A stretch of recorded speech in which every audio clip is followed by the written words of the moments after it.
I was watching a clip of Tom Cruise the other day, and I was not watching one of his blockbuster movies. He was being interviewed on a talk show. And he's talking about some of the things he likes to do. And, he says, sometimes when I go to a different city, I just like to go out and take public transportation. So he said, I was in London filming something and doing a movie, and he said, my security team hates it when I do this, but I said, hey, I'm gonna take the subway today, what the Brits call the tube. So I put a hat on, tucked it down, had my AirPods in, and went down there and got into this very crowded subway car as people were making their way to work. I was sitting there listening to my music and looking around. Everybody's dressed up, getting ready to go to work, and everybody's looking at their phones. And Cruz said, all of a sudden, I could just kind of feel someone, staring at me. You kind of can feel that sometimes. You kind of sense it. So I said, I looked around, and there was like a high school girl, a student, who was just looking at me. And I kind of looked at her, and she looked back at me, and pretty soon this young girl, he said, just kind of started looking around at all the adults that were packed into this subway car, making their way to work, and they were all doing what we do so well, looking down at their cell phones, He said, she locked eyes with me again, and Cruz said, I went, shh.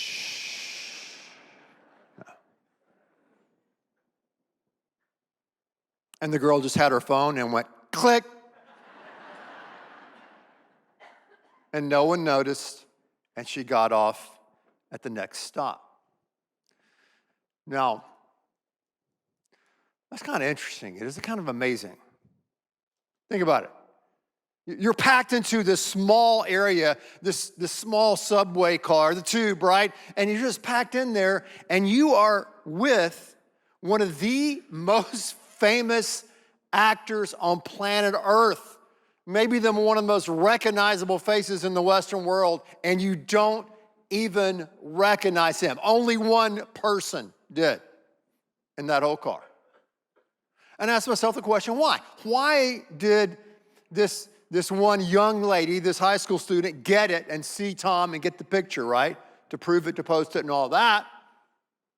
But all the other adults missed it. Well, one of the reasons is that they were, again, doing what we do so well, and that is looking down, staring at the screens, right? That's what they were doing. And then they were in a hurry, they were busy, they were distracted. They're making their way to work, for crying out loud. And that's why, in my opinion, these folks missed the moment. They missed the moment. And, it's not some kind of life-changing deal to see a celebrity, but it's a pretty cool, great story to tell, isn't it?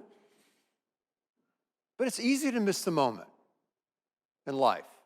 It's easy to miss the moment in this rush, go, go, go, technology-based society and culture that we live in. Hey, Daddy, look what I've done. Yeah, that's great. That's great, sweetheart. Hey, we really need to have a talk. We really need to have the talk. I understand, but, this is the Astros, and they only play 187 games a year, so we miss the moment. It's easy to miss moments in life. Moments come and moments go. And we're here today. I think one of the reasons we're here today is because we don't want to miss the moment. Perhaps, if you would, there's a God moment that can happen to some of us here today. And we want to be able to capture it and to seize that moment. Well, we've been looking at really, what is God like? If there is a God, what is he like? How has he revealed himself to us? And how do we live in response to that? And today is no different. We're going to look at the book of Psalms, Psalm chapter number 19. If you brought a Bible, great. Open it to the very middle of the Bible, Psalm 19. This is a two-part series. This is part one. A two-part message from Psalm 19. I'm not going to cover all the verses in it. Very, very rich psalm. But in it, we're going to see that God is in the communication business. He is. And he communicates to you, and he communicates to me in a multiplicity of ways.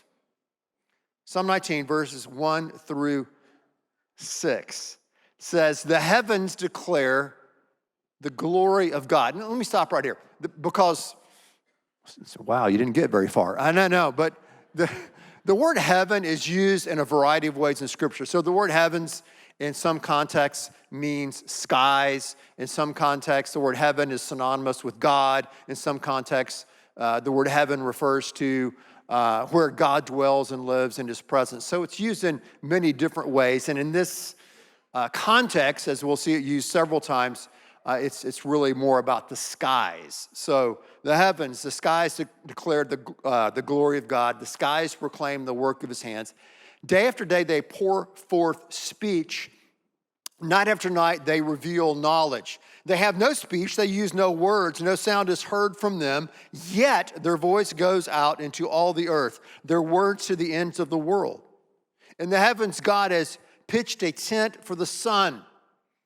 It's like a bridegroom coming out of his chamber, like a champion running and rejoicing to run his course. The sun rises at one end of the heavens and makes its circuit to the other, and nothing is deprived of its warmth. This passage tells us that creation speaks, that nature, by the way things are made, by the way God designed this world, by the way God designed this universe, we know that there is a God. He speaks in a universal language. Though it doesn't have grammar and syntax and words like we're familiar with, it's a language that communicates to every person in every place and every space the existence and the reality of God. Romans 1:19 says, "Since what may be known about God is plain to them because God has made it plain, since the creation of the world, God's invisible qualities, his eternal power and divine nature have been clearly seen, being understood from what has been made so that people are without excuse." So the idea that there's someone somewhere in some remote jungle or some remote desert or some remote place that has never heard. What about the person who's never heard? That person simply doesn't exist, because God communicates his reality, his existence, certain aspects of his character simply by what has been made. Creation points to a creator. God is in the communication business, and nature in a sense is like this Omnimax surround sound. We're surrounded by this movie that's on a continual loop. No matter where we go, no matter what we do, on what speck of the planet or the universe we're on, it shouts and communicates in its own language the reality and the existence of God. You go to the beach, we see the beauty of the ocean and the sun and the waves, and we know that someone, some being created that. When we go to the mountains and see the majesty and the glory and the power there, we know that God made those mountains. Nature is an uncanny way of speaking and communicating the reality of God. When the sun goes down and it gets dark and we escape outside of the ambient light of Houston, we can look up into the stars at night and we can see the Milky Way and we can see the moon. And even at night, God's reality pours forth this speech of who he is. My mom, You know, mom they like to tell stories about their kids when they're little. And my mom, she, forever, even when I was old, like I am now, would love to tell these stories. And one of the stories she told about me was when we were growing up in North Carolina. We lived in the Smoky Mountains, and we would go out and pick out a Christmas tree. We'd go to a Christmas tree farm. And one, fall, I went out with my parents, and I was there, and I looked out, and I looked into the mountain. It's just covered with these beautiful green trees, potential Christmas trees. And I looked up, and I said, this is God's beautiful world. Right? And so my mom always remembered that moment, right, when just the reality of nature captured my, chubby little 3-year-old brain, right, and made me just exclaim, wow, this is God's beautiful world. He made all this. He made all these mountains, and he made these trees. Now, I can say I believed that and lived in the reality of that for about 20 years until I began to doubt it. I doubt, well, maybe God didn't make it. Maybe this is a divine accident. Maybe we're not living in a cosmos, but we're living more in chaos. And maybe, God is not behind everything that we can see.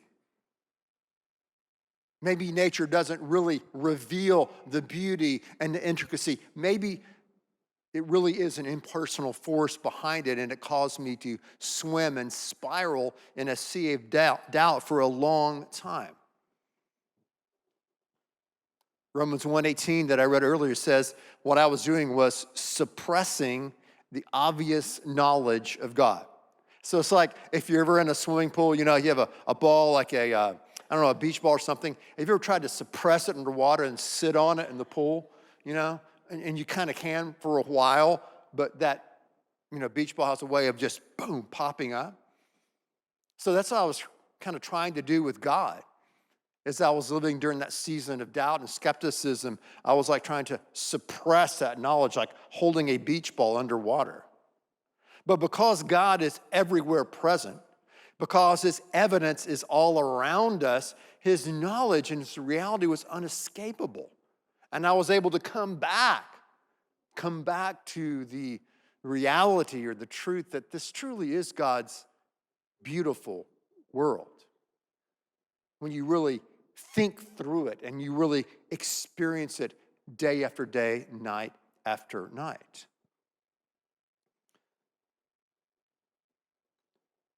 Where does that lead us? Where should that lead us? When we go outside, when we engage in nature, when we look into the heavens and the sky and we see the stars and the sun and we see the beauty and the power that God has made, that should lead us to do what? Well, let's listen to two very influential philosophers, their quotes, and I think it'll help us out. Immanuel Kant, he said this. He said, 2 things fill the mind with ever new and increasing admiration and awe. The more often and steadily we reflect upon them, the starry heavens above me and the moral law within me. Plato said the beginning of philosophy is to feel a sense of wonder. Wonder. If I'm going to grow in wisdom in the scientific realm, in the artistic realm, or whatever area I want to pursue, it's going to begin with that sense of wonder. And when I contemplate the reality of God in nature and how nature shouts out his existence and his power and his care for us, it makes me want to wonder and worship. And worship begins with a sense of wonder and awe and admiration. When I think about the fine-tuning of the universe, when I think about the irreducible complexity in biology, when I think about the discoveries in chemistry and nanotechnology, when I think about the mind-blowing mysteries and contradictions and paradoxes of quantum physics, all of those things in the scientists blow my mind and make me say, wow, what an amazing, creative, brilliant, transcendent God we have. And then to contemplate that he has made us as human beings to be able to receive this kind of knowledge, to be able to pursue things through technology and looking into microscopes or looking through telescopes and studying and having theories that we can actually begin to figure out so many things about nature and how we can harness nature for good, it causes me to develop a sense of wonder and awe. God says, as we studied a few weeks ago, that we are fearfully and wonderfully made, and He has created this world in an intricate and wonderful way. So as we engage with Psalm 19, when we begin to see the glory of God in everything around us, it causes us to worship. It creates that sense of awe, of wonder, and it makes us want to worship God. Also, worship begins with an appreciation of God's world around you. Not just an apprehension, an admiration, but an appreciation. One of the most prolific authors of the 20th century and one of the most compelling intellectuals was a guy by the name of C.S. Lewis. Perhaps you read his children's books or saw the movies, The Chronicles of Narnia.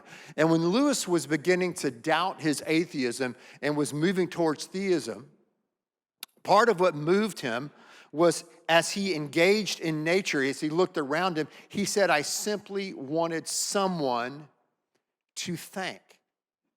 I wanted someone to thank. I was on a panel talk show a few weeks ago, and one of the guests I was with, and we weren't talking about these issues, but one of the guests I was on there with kept saying, well, the universe did this, and I just want to tell the universe, and I was doing everything I could to constrain myself from changing the focus of this topic, but I didn't. But I wanted to stop and go, the universe? You're talking about an it. The universe is an it, not a being. It has no personhood. It has no agency. And so what they're wanting to do, and you hear a lot of people in our society do, they'll use the term the universe, because they don't want to deal with God. They don't want to deal with His reality. Because here's the deal about God, and here's the deal about believing in His existence, and once you realize that, is that there's accountability there. Right? When I realize there's a God, then I realize He made everything. He made me, and that God has put a moral law in me, and God calls me to live a certain way. That's threatening. It's threatening. So, yeah. It's great to pretend or suppress the knowledge of God and to be an agnostic, which is basically maybe there is a God, maybe there's not a God. And if you are agnostic, you should come to church every other week. Think about it. But at least my atheist friends are making a big claim, okay? To know that there is no God. That's a big claim. Christians are also making a big claim. But it's a faith claim, nonetheless, especially when you consider the knowledge of God that's all around us. But this knowledge should lead us to a point of appreciation, to a personal God, a personal God, a God or someone we want to say thank you to. I want to say this about nature and experiencing God, if you would, in nature and knowing Him in this natural way, if you would. Theologians call this general revelation or natural revelation. Is that it's not just in the happy moments of life. It's not just in the hunky-dory moments of life that we're able to go, wow, I'm so thankful that God has made this day and He's given us this. It's not that. We can experience God and know His reality and His care even when times are really tough and difficult. And many times I can say, at least in my life, in my journey, my experience, that when times are tough and difficult and I'm going through a time of suffering day after day, month after month, it really grounds me to the reality of nature. It really turns on my senses more, and I feel more alive even to the beauty of God. At the same time, I'm experiencing the drag and the hurt and the pain of this fallen world. So many times it goes together. As my brother likes to say, life is brutal, right? Brutal and beautiful, and it's at the same time. They're great in Dallas for inventing things like that. Anyway, worship begins with an appreciation of God's world around you. Worship begins with a humility of heart and mind. God is the infinite source of everything. God is the ground of all being. God is unlimited in his power. God is unlimited in his knowledge. We, on the other hand, when we encounter this God, this unlimited God, are limited.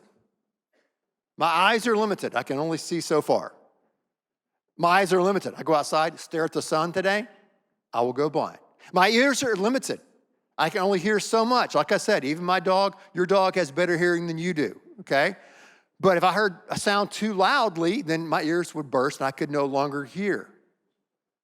My hands, my arms are limited on the amount of weight that I can lift. My legs are limited on how fast I am or how high I can jump. I am limited. My brain, anybody's brain is limited on the amount of knowledge I can attain. So we are limited creatures, and then we're confronted with the unlimited creator and the ground of all being. That should bring us to a point of humility. Humility. God is the creator and we are the creature. He's eternal, we're temporal. He's infinite, we're finite. He is unlimited, we are limited. He has certain knowledge, we have uncertain knowledge. So God humbles us in our worship, and worship begins with a humility of heart and mind. And we bring all of us to bear when we worship God, whether we're worshiping God outside in nature and appreciation, or worshiping God in the context of a church, or alone in our room at night, or in our car when we're stuck in traffic. Humility of heart and mind. Worship is it's an eros and a logos experience. Eros is love, it's passion. We love God passionately and with our heart and with our emotions, but we don't park our brain. There's a logos, a logical, a rationale involved in our worship. We bring the totality of who we are to the worship experience. So what we need to do, I think that God has designed us this way, is to let God's beautiful world lead you to worship. Let his beautiful world lead you to worship. And when we're, experiencing the beauty of God in nature, or we're enjoying a great meal, enjoy it. Be in that moment. You don't have to take a picture of it and post it to make everybody else jealous. Just seize that moment of beauty. Seize that moment of worship. Appreciate what God is doing in your life with you and your friends or family in that very moment. Let God's beautiful world lead you to worship him in the moment. When the sun rises, don't miss the moment. When the sun sets, don't miss the moment. When you're swimming in the ocean or even a pool, don't miss the moment. When you look at the moon and stars, don't miss the moment. You were designed, you were created to joyfully worship the God who made you. And I truly believe this, that we're not living the good life, we're not living the life God intended for us if we're not worshiping the one who made everything and the one who made us. We were designed, we were created to worship this amazing, transcendent, yet immanent God.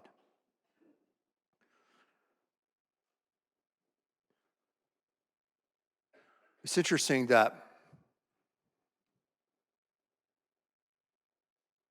one of the things that struck me about that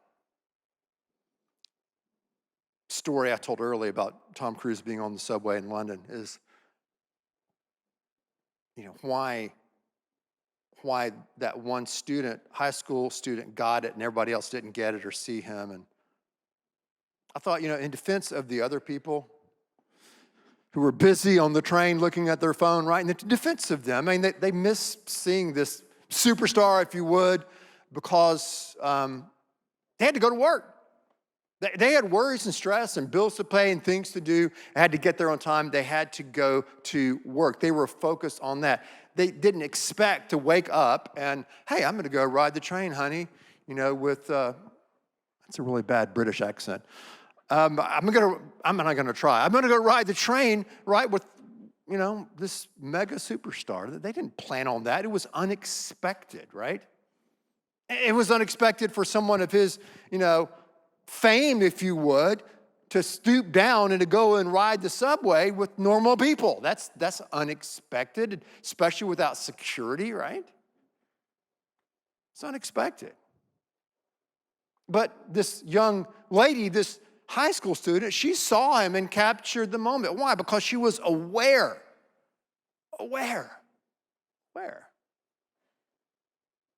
And that's a prayer that just kind of, bubbled out of this passage for me in this message as we've been looking at it. Is, man, God help us to be aware. To be aware of you in these moments of life, to be aware of you when we're outside, to be aware of you when we're inside, to be aware of you when we're in these moments with our family, our friends, and at work and school. God, I don't want to walk around unaware that you may be in that moment. So here's what God does in his communication, right? He doesn't just communicate to us that he's way up there from a distance. He's transcendent. He's made everything. We all know that. We're floored, humbled. We appreciate his power and existence. God does something quite amazing. God gets down on our level. God gets up close and personal with us.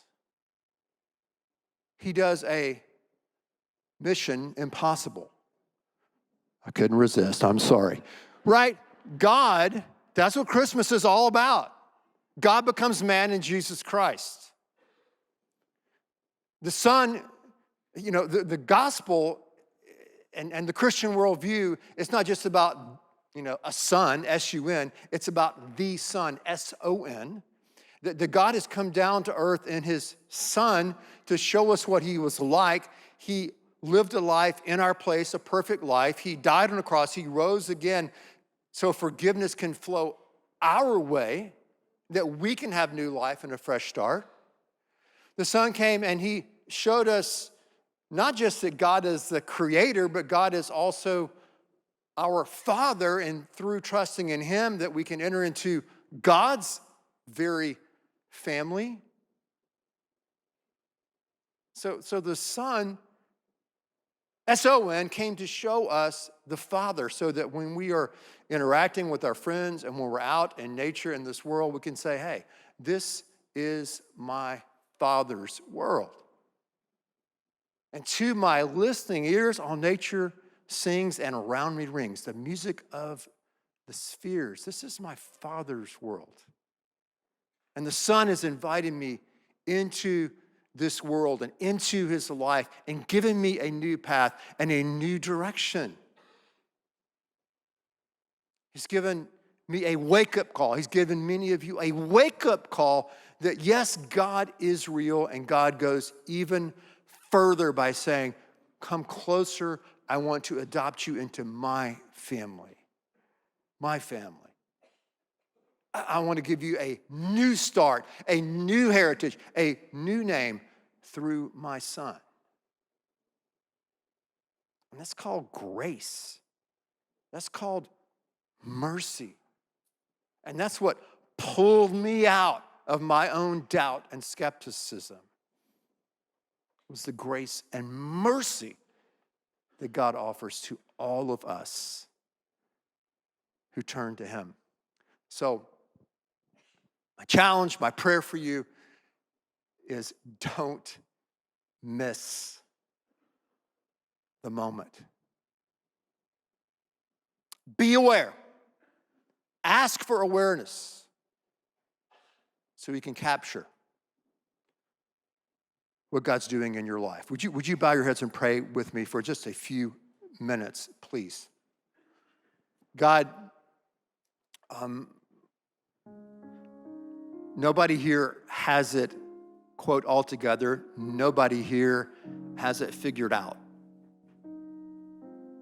God, we're just men and women and young people who many of us have had an experience with you that's changed our life and changed our outlook and has given us hope and given us a sense of meaning and put us on the path with you, God. And I thank you that you reveal yourself to us so clearly every time we go outside or every time we look into the stars at night. You are the artist, you are the designer, you are the scientist of scientists, God. Thank you. God, may we allow your natural reality to lead us into worship. And God, I pray for some here today who don't know you as Father. Maybe they just know, well, there's a God out there. Or, yeah, there's a higher power or whatever, God. But today you began to reveal to them or show them that there's a Father. I can know God as Father. And that my Heavenly Father really does have a plan for my life. God, I pray that many will stand and come down and walk down these aisles in just a few moments and enter into that relationship with you. God, others here know you. They know you as Father. They know that they're a son or a daughter of God. They're following you. They're simply looking for a place to belong, a place to serve and grow. So God, I pray for Christians here who need to stand and come down front and say, hey, we want to join second today, or I want to join and be a part. God, may they stand and come as well, walk down these aisles. We thank you for this time of invitation. And we ask these things in Christ's name.